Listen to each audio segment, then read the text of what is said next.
अस्सलाम वालेकुम नाज़रीन,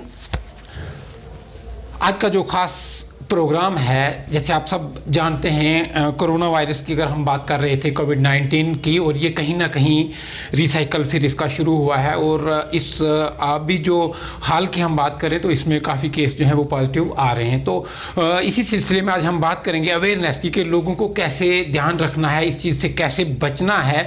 आज हमारे साथ बात करने के लिए मौजूद हैं डॉक्टर जुल्फ़कार चौधरी साहब, जो BMO सुरनकोट हैं। डॉक्टर साहब खैर मकदम है प्रोग्राम में। थैंक यू, शुक्रिया। डॉक्टर साहब, सबसे पहले हम ये आपसे जानना चाहेंगे कि अभी जो कोविड की वैक्सीन यहाँ आपने शुरू की है, तो कितनी कामयाबी आपको मिली है, लगभग कितनी वैक्सीनेशन और किस एज ग्रुप के लोगों में हुई है?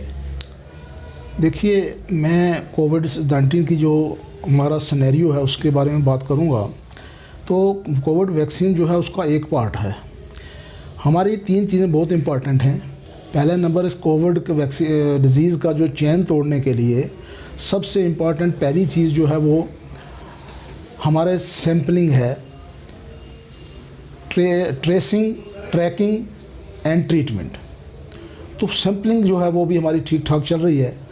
तो दूसरा नंबर पर हमारी आ जाती है वैक्सीन, कोविड वैक्सीन जिसकी आपने बात की है। तीसरे नंबर पे आता है कोविड एप्रोप्रिएट बिहेवियर। तो सबसे पहले मैं वैक्सीन की बात करूँगा। तो वैक्सीन जो है हमारी यहाँ पर 16 जनवरी को स्टार्ट हुई थी। तो सबसे पहले इसमें हमारे हेल्थ केयर वर्कर रखे गए थे। हेल्थ केयर वर्कर में हेल्थ एम्प्लॉइज़, आशा वर्कर्स और आंगनवाड़ी वर्कर्स थे।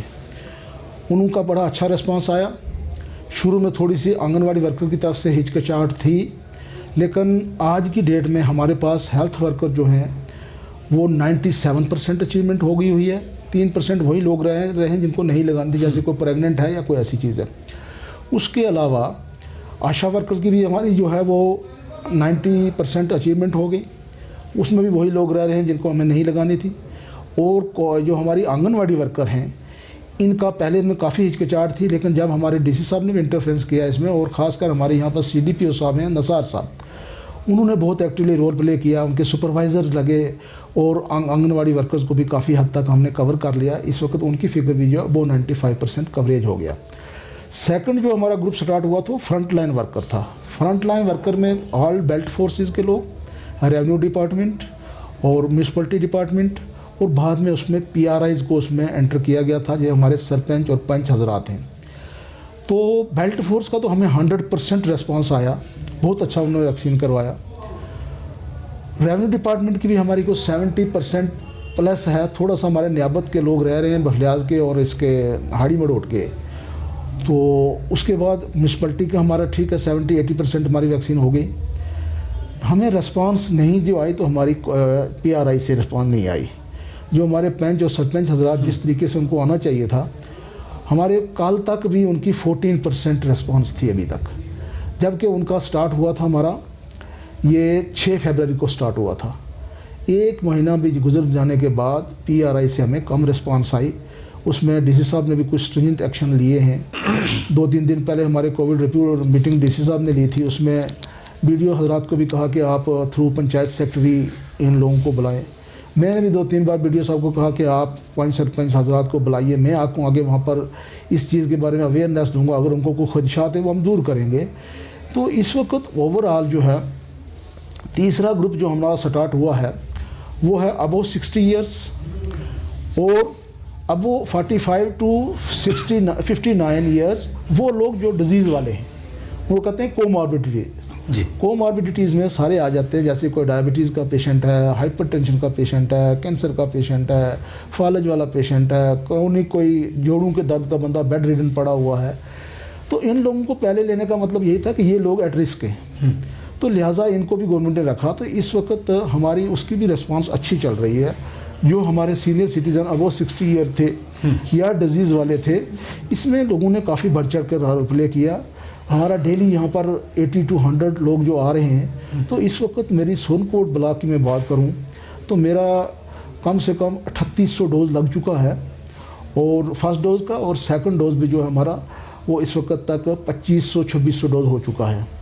तो बाकी इनकी तरफ से रिस्पांस अच्छी है। मैं एक रिक्वेस्ट करूंगा कि हमारे जो रिप्रेजेंटेटिव्स हैं, PRIs जिनको कहते हैं, जबकि हमारे म्यूनसिपलिटी के जो हैं चेयरमैन और उनके जितने काउंसलर थे सब ने आके वैक्सीन लगा ली, लेकिन बाहर फील्ड के जो हमारे पंच और सरपंच हैं उनसे मेरी बहुत बड़ा गुजारिश रहेगी कि ये डिज़ीज़ का दोबारा सेकंड पीक आ गया है, ये बहुत ख़तरनाक है, नुकसान देगी, और वो लोग फोर फ्रंट निकलें और अपने लोगों को साथ रख के बाकी पब्लिक में भी एक ये रिस्पॉन्स दें ताकि लोग मैक्सिमम वैक्सीन करवा सकें। ये एक खदशे की बात है, जैसे डॉक्टर साहब ने बात की कि पंचेज़ और सरपंचेज़ हजरात जो हैं उनका काफ़ी रिज़ल्ट जो है वो अच्छा नहीं है, वो नहीं आ पा रहे हैं, नहीं पहुंच रहे हैं। तो मेरी उनसे गुजारिश है कि वो आगे आएँ, फ्रंट फुट पे आगे आके जो ये वैक्सीन हो रही है इसको लें, और ये सबका फ़ायदा है, आपका, हमारा, गांव का, हर इंसान का फ़ायदा है, इसमें आपको आगे आना चाहिए। अगर रिप्रेजेंटेटिव आगे नहीं आएगा तो ये काफ़ी मुश्किलात आ सकती है आने वाले वक्त में एडमिनिस्ट्रेशन के लिए, डॉक्टर्स के लिए जो वैक्सीन लगा रहे हैं, हॉस्पिटल्स के लिए काफ़ी परेशानी हो सकती है। क्योंकि एक जैसे म्यूनसिपलिटी की बात की डॉक्टर साहब ने कि म्यूनसिपलिटी का जितना अमला था, जितने रिप्रेजेंटेटिव थे, उन सब ने वैक्सीन करा लिया है, पुलिस डिपार्टमेंट ने करा लिया है, हेल्थ की हो गई है, आशा वर्कर्स की हुई है, और पंच और सरपंच हजरात जो हैं, मेरा ये उनसे रिक्वेस्ट है मेरी कि आप लोगों को भी आगे आना चाहिए। डॉक्टर साहब, इसी के साथ हम आगे बात करेंगे, अभी जो कोविड की सैम्पलिंग हो रही है तो ये कितनी तादाद में आपकी रोज़ जो है वो सैम्पलिंग हो रही है, और रिस्पांस में जो क्या आ रहा है, जो रिज़ल्ट जब आ रहे हैं उसमें से किस हद तक पॉजिटिव जो हैं अभी मुस्बत मामले आ रहे हैं? देखिए, हमारी सैम्पलिंग जो है पिछले साल जब हमारी ये डिज़ीज़ काफ़ी पीक पे गई थी तो उस वक्त हम डेली सैम्पलिंग जो है 150 to 200 पर डे किया करते थे जी। फिर जब हमारे आगे चल के जब हमारी डिज़ीज़ का लोड कम हो गया तो हमारी सैम्पलिंग पॉजिटिविटी रेट कम हो गया, तो हमने इसको थोड़ा कम किया था। हमारे 50 to 60 सैंपल फिर भी हमारे पर डे चलते रहे। लोगों ने शुरू में काफ़ी कोऑपरेट भी किया, लेकिन अभी 3-4 महीने से लोगों ने ऐसा स्टार्ट किया कि हर बंदा जो है आगे से सैम्पलिंग के लिए मना करता था कि भाई हम सैम्पलिंग नहीं करवाएंगे, क्यों हमारे सैम्पलिंग करा रहे हो। तो हमारा उनसे यही था कि भाई देखिए, डिज़ीज़ का अभी ये नई डिज़ीज़ आई है, अभी इसका इतना पता नहीं कि इसका ट्रेंड कैसे चलेगा, लेकिन हमारा चेक रखना अपनी पब्लिक में बहुत ज़रूरी है कि डिफरेंट इलाकों से जो लोग आ रहे हैं हमें पता लगता रहे सैम्पलिंग से कि भाई डिज़ीज़ का कहीं दोबारा तो नहीं आ रही है। तो उसमें हमारा डिज़ीज़ का जो सैम्पलिंग है, हमारी 2 टीमें काम कर रही थी यहाँ सुनकोट में, बाकी तो मैंने PHC लेवल पर भी रखा हुआ है। हमारी 5 PHC हैं, चंडीगढ़ के लोगों को वहाँ सैम्पलिंग कर रहे हैं, बखलियाज कर रहे हैं, फजलाबाद कर रहे हैं, लसाना में हो रही है, हाड़ी मलोट में भी हमने ये सैम्पलिंग की जो सुविधा है वो रखी हुई है। उसके अलावा मैंने यहाँ सुनकोट सिटी में 2 टीमें रखी हुई हैं। एक टीम जो है बीच में हॉस्पिटल में करती है, जो लोग हर जगह से आते हैं, क्योंकि hospital is the best place कि हर गांव से लोग आदमी बंदा यहाँ पर आता है तो हमें उससे पता चल जाता है कि उस गांव में सिचुएशन कैसी है। तो दूसरी टीम जो हमारी मोबाइल होती है, वो कभी बस स्टैंड चली जाती है, कभी किसी नाके पर चली जाती है जहाँ से हमारा एंट्री पॉइंट पोठा बाईपास है, या कभी हमारा ये ऊपर ये मिर्ज़ा मोड़ है, तो इन जगहों पे हमारी सैम्पलिंग लगी रहती है। तो आज की डेट में भी हमारी कल परसों से जो सैम्पलिंग है वो 150-130 पर डे हो रही है। हमने थोड़ा और इंक्रीज़ किया इसको, पहले अगर हमारे 60-70-80 थे तो अब हम 150 पर चले गए हैं। तो कल से हमने और ज़्यादा इसको स्ट्रिंजेंट एक्शन लिया जब हमने ये देखा कि हमारे कुछ लोग पॉजिटिव आएंगे। हमारे यहाँ पर मैं एक चीज़ का कोट करूँगा, लोग कहते हैं कि कोविड नहीं है, ये इसमें डिफरेंट किस्म की लोग बातें करते रहते हैं बैठ के। तो हमारे यहाँ पर एक बंदा एडमिट था बफलियाज साइड का, कैंसर का पेशेंट था, एडमिट था, उसके 2 अटेंडेंट आए। तो हमारा ये रूटीन है कि जो भी यहाँ पर आता है हम उसका इमीडिएटली टेस्ट करवाते हैं कोविड का। उनका हमने टेस्ट कराया तो उन दोनों वो पॉजिटिव आ गए। उनको हमने आइसोलेट के घर भेजा। बाबे जी का हमने रैपिड टेस्ट कराया। उसके बाद जब उनको भी हमने भेजा कि भाई वो टर्मिनल स्टेज में थे, उनको एक्सप्लेन करके जम्मू से ही भेज दिया गया, वो था इनका कोई नहीं है। फिर हमने उनका RT-PCR टेस्ट भी लिया कि हो सकता है बाबे को हम दूसरा टेस्ट जो कन्फर्मेटरी होता है वो करवा लेते हैं। तो वो भी हमने भेजा, तो बाबे की घर जाके डेथ हो गई। कल टेस्ट जो हमारे पास आया आफ्टर 24 आवर, तो उसमें उनका भी पॉजिटिव आया। तो गोया मैं ये कहूँगा कि 3 लोग जो हैं हमारे बफलियाज के ही, ये बफलियाज जो दरिया के पार वाली साइड है, तो वहाँ से पॉजिटिव आए। उनको हमने जो 2 एसिम्प्टोमेटिक प्रोटोकॉल यही कहता है, उनको हमने होम आइसोलेशन में रखा हुआ है, और बाबे की डेथ होगी। उसके बाद इमीडिएटली मेरी टीम वहाँ पहुँच गई, उसने जाके जितने भी लोग वहाँ के थे उनके रैपिड सैम्पलिंग की। आज भी हमारी टीम गई हुई है कि भाई उस एरिया में सर्विस रखा जाए, और अगर कोई ऐसा बंदा मिलता है सिम्प्टोमेटिक तो उसका RT-PCR टेस्ट कर लिया जाए। तो आपने बात की थी कि इस वक्त आपके पास पॉजिटिव केस कितने हैं? तो इस वक्त एक लड़का हमारा कोई फजलाबाद में है, वो पॉजिटिव है, वो भी होम आइसोलेशन में। आज तो उसका RT-PCR टेस्ट होने वाला, आई थिंक वो नेगेटिव हो गया होगा। तो 3 लोग यही हैं, जो एक बाबा जी की डेथ हो गई है, और 2 लोग जो है बफलियाज में हैं, 4 लोग ये हैं हमारे, और 2 लोग जो हैं हमारे महेंद्र के यहाँ आए थे, एक बाटा दूड़िया का और एक गुस्साई की लड़की थी, उनकी भी सैंपलिंग हमने यहाँ की थी, वो पॉजिटिव आए थे। तो उनको इस वक्त अपने अपने घर में होम आइसोलेशन रखा और उसको मेंढर की टीम देख रही है। तो मेरे सुनकोट के आज की डेट में 3 ही लोग हैं, एक लड़का फजलाबाद का, 2 बफलियाज में हैं जो पॉजिटिव है जी। तो डॉक्टर साहब, रैपिड जो सैंपलिंग यहाँ होती है, रैपिड टेस्ट जो होता है, वो आप कितनी तादाद में करते हैं और RT-PCR किन लोगों का भेजा जाता है? देखिए, हमें पहले ये था कि हम मोस्टली जब कहीं कोई मास हमने सैंपलिंग करनी होती है और अर्जेंट नेचर की होती है, हम रैपिड कर लेते हैं, ताकि कई फर्ज करो पेशेंट यहाँ पर आया, किसी को अल्ट्रासाउंड कराना है, किसी को कोई और प्रोसीजर कराना है, तो उसको जल्दी चाहिए, उसको हम रैपिड कर लेते हैं। और ख़ासकर जो सिम्टोमेटिक पेशेंट है, जिसको हमें लगता है कि ये बंदा जो है वो वैसा होगा, या उसको बुखार है या कोई भी लक्षण ऐसा लग रहा है जो कोविड की साइड जा रहा है, तो उसमें हमारी यही स्ट्रेटजी होती है कि इसको हम RT-PCR करें। यही मेरी टीमें जो बाहर फील्ड में भी जा रही है, उनको इंस्ट्रक्शन है कि जो बंदा आपको लगे कि ज़ुकाम वाला ऐसा बंदा, उसका RT-PCR कर लें, बाकी लोगों का आप रैपिड टेस्ट करें। लेकिन पिछले दिनों से ये देखा जा रहा था कि रैपिड जो है वो सिर्फ एक स्क्रीनिंग टेस्ट है, कन्फर्मेटरी जो है वो RT-PCR है। कुछ लोग इस चीज़ को नहीं समझते हैं कि फ़र्ज करो अगर हमने रैपिड टेस्ट किया तो नेगेटिव आ गया, तो उसको कन्फर्म करने के लिए RT-PCR होता है। तो जब बंदा RT-PCR में पॉजिटिव आता है तो वो कहते नहीं जी, कल मैं नेगेटिव आया, आज पॉजिटिव क्यों हूँ। अब उन लोगों को इस चीज़ की समझ नहीं है कि रैपिड जो है वो इतना स्पेसिफिक नहीं होता है, वो होता है मास सर्वे के लिए, मोटा मोटा देखने के लिए। लेकिन जब उसको परमानेंट कंफर्म करना है कि सही ये है या नहीं है, उसके लिए RT-PCR ही होता है। तो इस वक्त हमने RT-PCR को काफ़ी बढ़ा दिया है।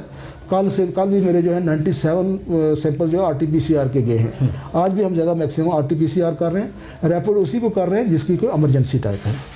डॉक्टर साहब, जैसे अभी हमने जब से बाज़ार से हम लोग आ रहे थे तो वहाँ देखा कि काफ़ी तादाद में लोगों ने जो है वो मास्क नहीं पहने हुए। नाज़रीन, आप विजुअल्स में भी देख सकते हैं, ये वीडियोस में देख सकते हैं कि काफ़ी तादाद में लोगों ने मास्क नहीं पहने हुए, और जो सोशल डिस्टेंसिंग की भी कोई तमीज़ नहीं है। तो डॉक्टर साहब, आप क्या कहेंगे कि मास्क और सोशल डिस्टेंसिंग कितनी अहम है इस वबा से बचने के लिए? देखिए, मैंने पहले कहा था कि हमारे तीसरा कंपोनेंट जो कोविड की मैनेजमेंट में है वो यही है, जिसको कोविड एप्रोप्रिएट बिहेवियर कहते हैं।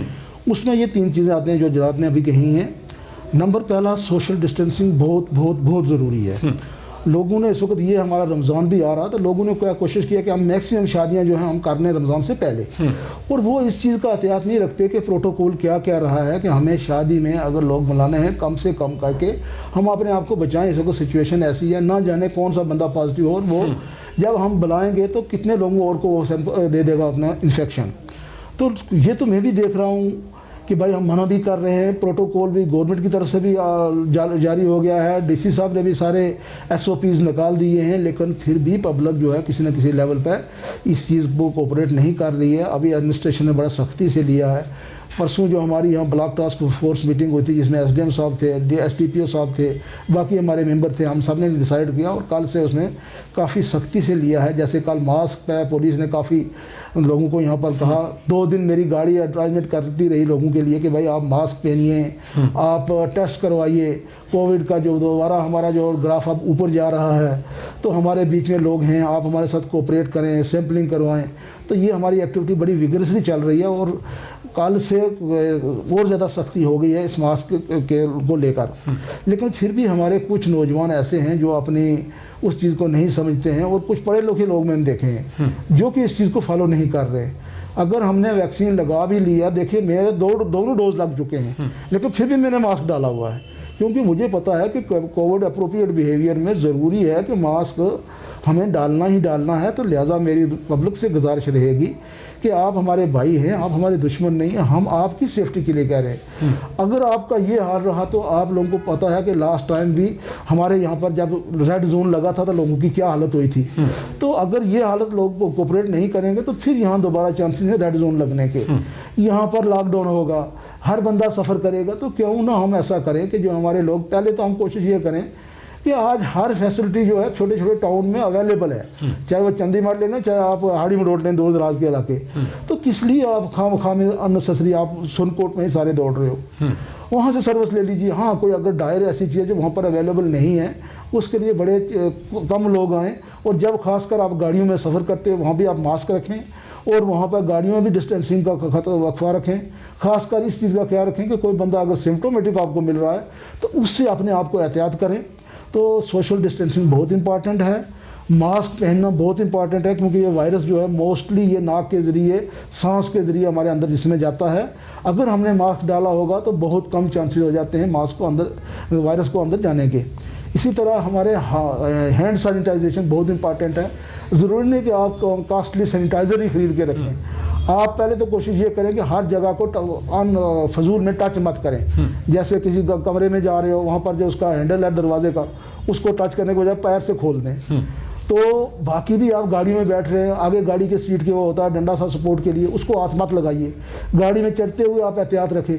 तो जितना अपने आपके हाथ जो है आपको किसी सरफेस को कम टच करेंगे, इतने आप सेफ रहेंगे। उसके बाद भी 2 या 3 घंटे के बाद आप कोशिश करके हाथ को अच्छे तरीके से साबुन और पानी से धो लीजिए, जो वायरस आपके साथ होगा, क्योंकि साबुन से ये वायरस धुल जाता है।